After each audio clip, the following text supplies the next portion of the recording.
Hello student, welcome to the chemistry zone. Myself Pragya madam. आज क्या पढ़ाने वाले हैं मैडम? तो आज हम क्या पढ़ाएंगे ना, आपको पहले लेक्चर में मैंने एटॉमिक मास वो टॉपिक पढ़ा के रखा है। एटॉमिक मास कैसे निकालते हैं, 1 AMU इज इक्वल टू कितने ग्राम होते हैं, और कैसे ये एटॉमिक मास कैलकुलेट करने के लिए रेफरेंस बनाया गया, वो सारी थियरी मैंने आपको पढ़ा दी। फिर उसके बाद मैंने पढ़ाया था कि एटॉमिक मास यूनिट अब वो चेंज होके यूनिफाइड मास U लिखते हैं हम, और नावाडेज एटॉमिक मास कैलकुलेट करना बहुत इजी हो गया है ड्यू टू मास स्पेक्ट्रोमीटर। तो हमारे पास मास स्पेक्ट्रोमीटर जो आ गया है तो हम इजीली मास निकाल देते हैं। तो ये था एटॉमिक मास का फॉर्मूला। अब आपकी जो टेक्स्ट बुक है, टेक्स्ट बुक के पीछे अपेंडिक्स दिए हुए हैं आपको, तो उसमें हमारे पीरियोडिक टेबल में जितने भी एलिमेंट्स हैं उसके एटॉमिक मास वहाँ पे लिख के रखे हैं। तो सारे एलिमेंट्स का सिंबल, उसका नेम और एटॉमिक मास सब आपको अपेंडिक्स में मिल जाएगा। आज हम पढ़ने के लिए जा रहे हैं मॉलिक्यूलर मास। जब तक आपको मॉलिक्यूलर मास निकालना नहीं आता है तो मोल कैसे निकालोगे? तो आज का टॉपिक है हमारा मॉलिक्यूलर मास, फिर हम पढ़ेंगे फॉर्मूला मास, मॉलिक्यूलर मास, उसके बाद पढ़ेंगे फॉर्मूला मास, और उसके बाद पढ़ने वाले हैं हम equivalent mass, one of the very most IMP topic of JEE NEET. Molecular mass क्या होता है? तो मास ऑफ मॉलिक्यूल, किसी मॉलिक्यूल के मास को क्या बोलेंगे? मॉलिक्यूलर मास बोलेंगे। तो सपोज मेरे पास एक मॉलिक्यूल है H2SO4, दूसरा मॉलिक्यूल है HNO3, फिर हम लेंगे H2C2O4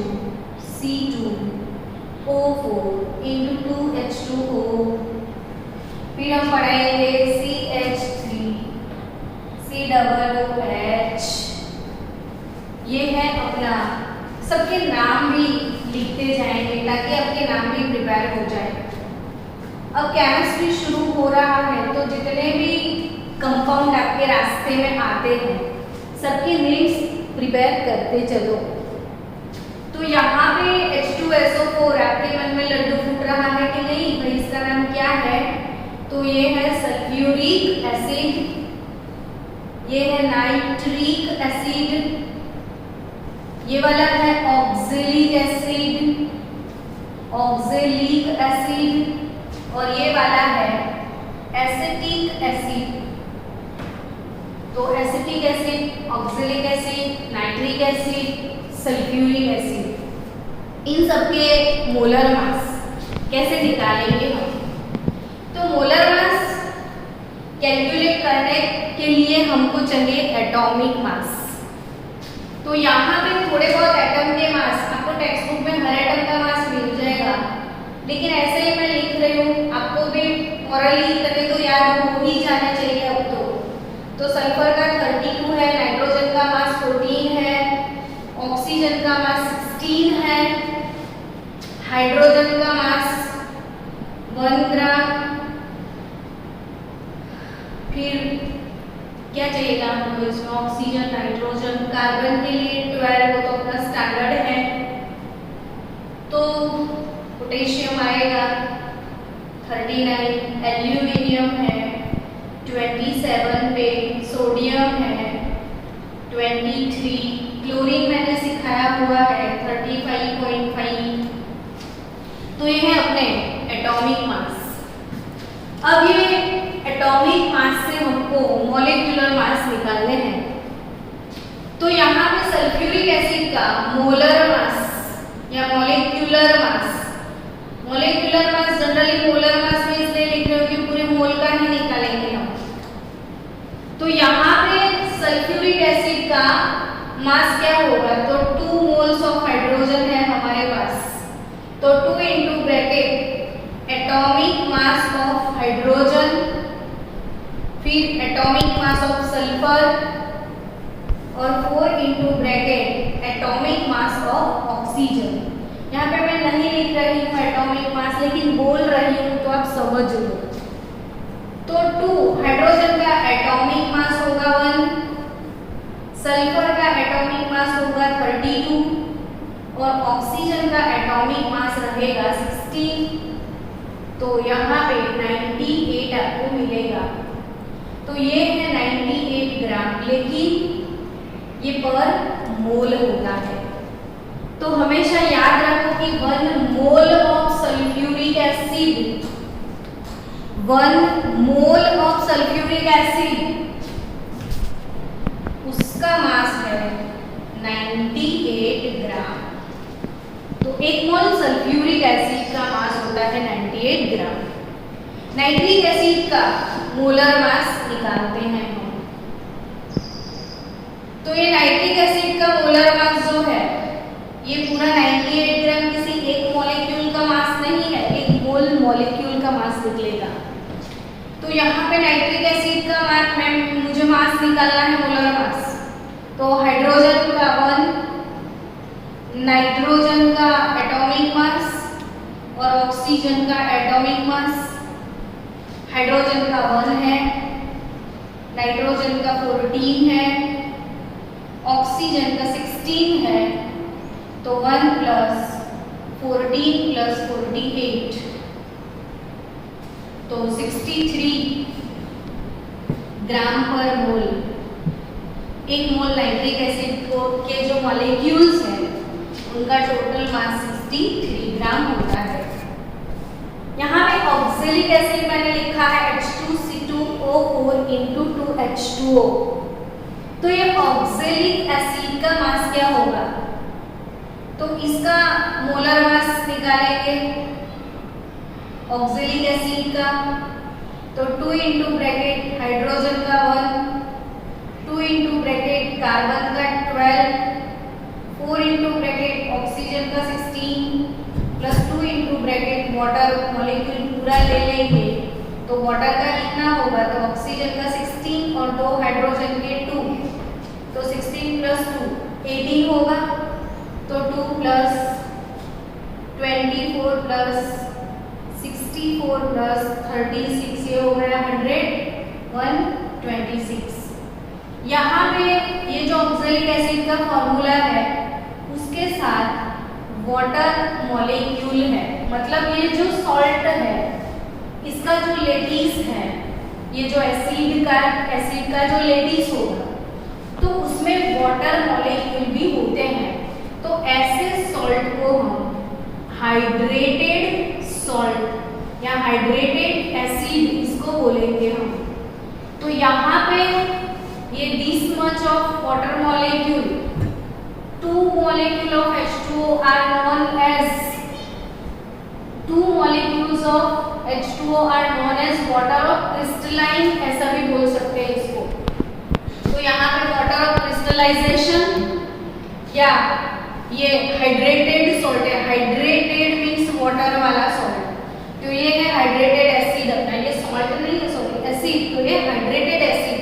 लेकिन इसमें अगर वाटर मॉलिक्यूल नहीं है तो without water molecule it is H2C2O4, और जिसमें वाटर नहीं है उसको एनहाइड्रस बोलते हैं। एनहाइड्रस, हाइड्रेटेड नहीं है अब वाटर चले गए तो ये एनहाइड्रस ऑक्जेलिक एसिड है, तो इतना मास उससे कम हो जाएगा। एसिटिक एसिड तो कार्बन 1 + 2 तो 2 mole of carbon 12, 3 + 1 mole of hydrogen और 2 मोल्स ऑफ ऑक्सीजन हियर। तो 24 + 4 + 32 तो 60 ग्राम पर मोल। मोलर मास किसका होगा? एसिड का। अब मैं आपको थोड़ा बहुत होमवर्क देने जा रही हूँ। जो होमवर्क आप मुझे लिख के सेंड कर देना। मेरा मोबाइल नंबर, अगर आपको कोई प्रॉब्लम आ रही है, कोई डाउट है, तो मेरा मोबाइल नंबर लिख लेना 9428029878। अब मुझे क्या पढ़ाना है? तो homework potash alum K2SO4 Al2SO4 thrice into 24H2O। इसको पोटाश एलम बोलते हैं। एलम मतलब एल्यूमिनियम का है, इसलिए एलम। ये एलम मीन्स फटकड़ी, जो घर में हम यूज करते हैं ना, फटकड़ी, इसको हम एलम बोलते हैं। पोटाशियम फटकड़ी बहुत तरीके की होती है, बहुत टाइप की होती है। क्रोमियम का होगा तो क्रोम एलम बोलेंगे। यहाँ पे पोटेशियम वाला है तो ये पोटाश एलम है। तो पोटाश एलम का मोलिक्यूलर मास या मोलर मास जो भी है, आप निकाल के मुझे सेंड करो होमवर्क। देखते हैं किसको ये परफेक्ट आंसर किसका आता है। उसके बाद सुक्रोज की, तो C12H22O11, तो वो क्या है? सुक्रोज। इसका मोलर मास निकल देगा। चलो, कॉपर सल्फेट CuSO4, ये भी हाइड्रेटेड है। 5H2O, वाटर ऑफ क्रिस्टलाइजेशन यहाँ पे भी है। हाइड्रेटेड सॉल्ट इसको बोलेंगे। MgSO4 या MgCl2, 8H2O,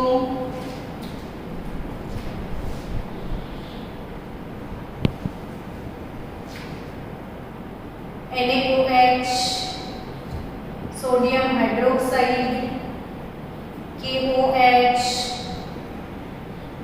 Na2CO3, K2CO3, CuCO3। तो इन सबके मोलर मास कैलकुलेट करके आप होमवर्क शीट को मुझे सेंड करो।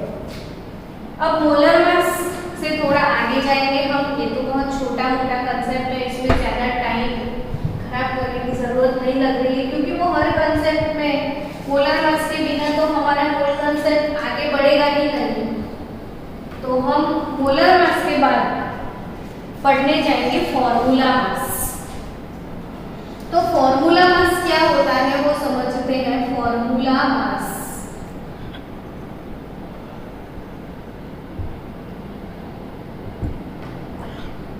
तो अगर कोई आयोनिक कंपाउंड है, कैसा कंपाउंड? आयोनिक। अब ये बोलोगे आयोनिक कंपाउंड क्या होता है? तो आयोनिक कंपाउंड वो होता है जिसमें आयंस होते हैं।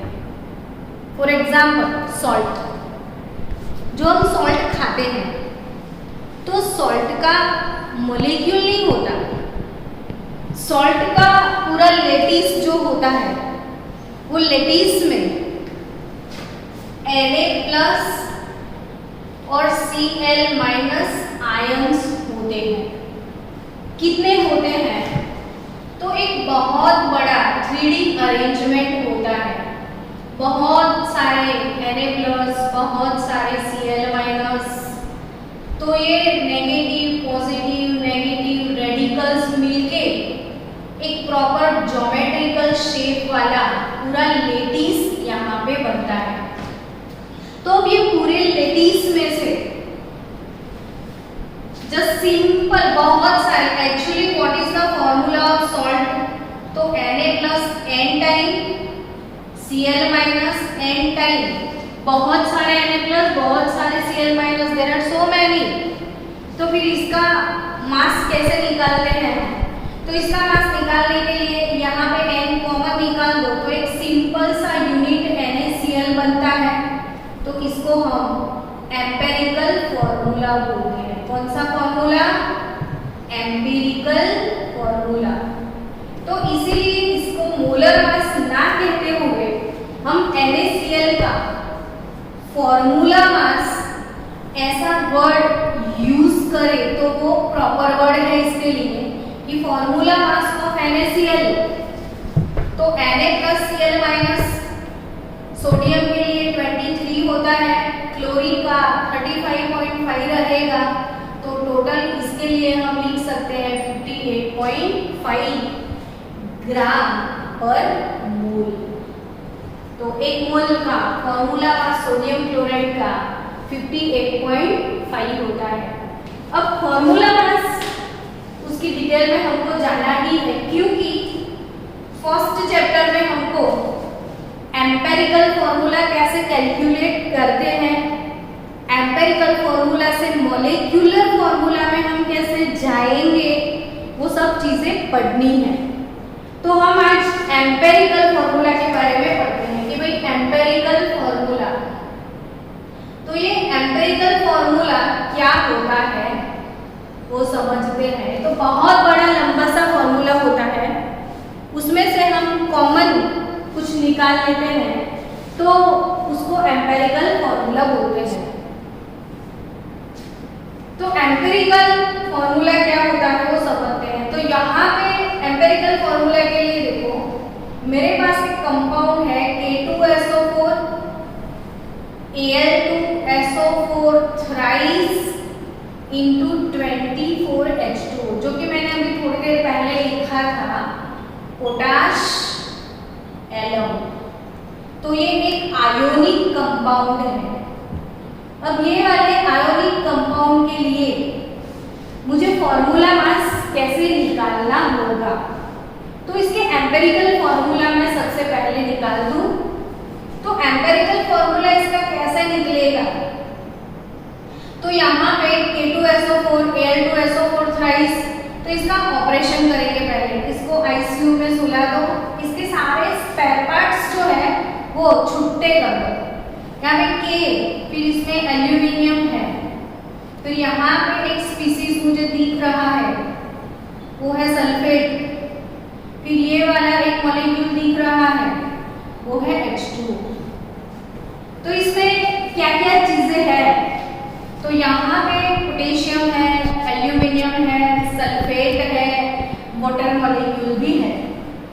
अब पोटेशियम कितने मोल है, तो यहाँ पे 2 मोल पोटेशियम दिख रहे हैं, एल्यूमिनियम भी हमारे पास 2 है, सल्फेट 3 + 1 4 मोल है, और वाटर 24 मॉलिक्यूल है।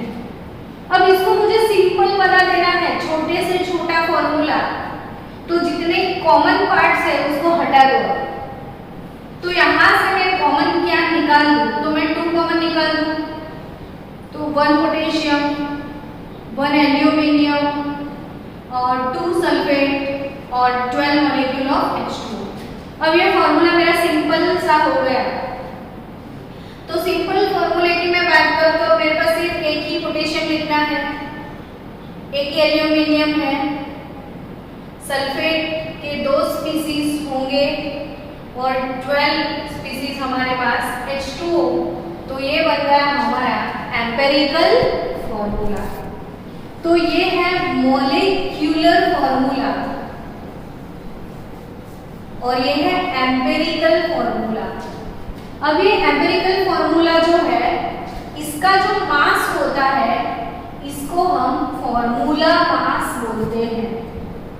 तो इसका फॉर्मल वेट कितना होगा, क्योंकि सीधा हिसाब है कि इसका मास निकालोगे आप तो इसका मोलर मास 948 ग्राम पर मोल आएगा।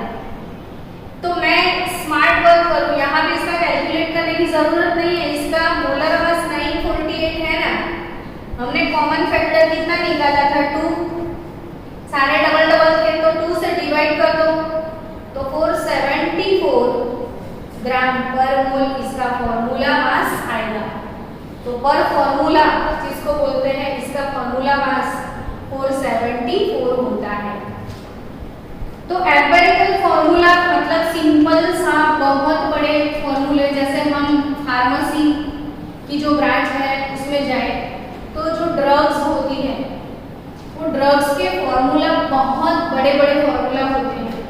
अब उनका मोलर मास अगर हम कंसीडर करें तो बहुत ज्यादा मोलर मास आता है, तो हम सॉल्यूशन की कंसंट्रेशन में इतना बड़ा मोलर मास लिख के प्रॉब्लम क्रिएट नहीं करना चाहते, तो इसमें से हम कॉमन निकाल के छोटा सा यूनिट ले लेते हैं, तो उसको हम फॉर्मूला मास बोलते हैं।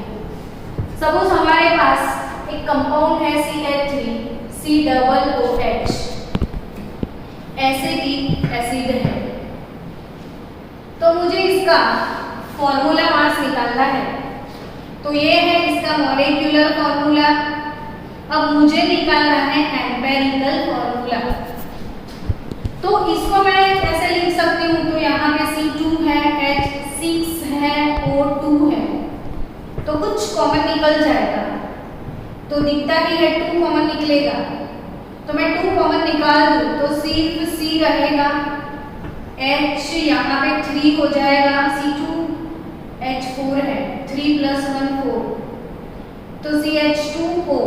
तो ये जो कॉमन फैक्टर निकालने के बाद सिंपल सा फॉर्मूला मिला, इसको हम एम्पिरिकल फॉर्मूला बोलेंगे।